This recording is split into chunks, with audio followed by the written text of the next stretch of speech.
كانت حكمة والدي تقول: قد تختلف وجوهنا من شخص إلى آخر في اللون والحجم والعيون، لكننا وجه واحد في عيون ابن صهيون. يا أيها البطل، في وجه من ترفع سلاحك؟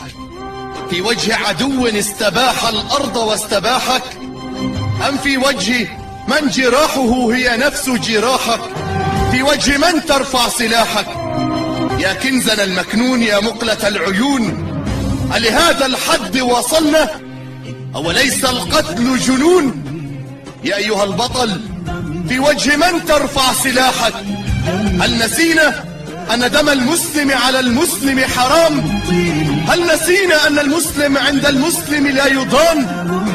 أهذه وصية الرسول محمد؟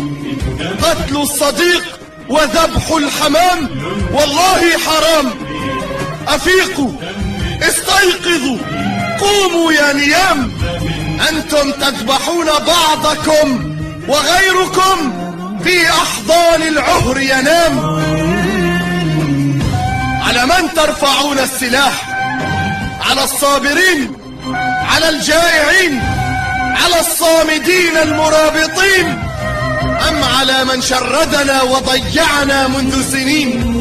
على من ترفعون السلاح؟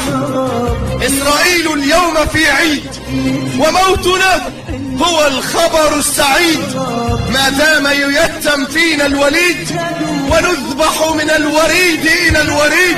سامحنا يا جريح، راح الذي من أجله جرح. شيء من الخجل، شيء من الخجل، أم أنكم ما عدتم تخجلون؟ في وجه من ترفعون السلاح؟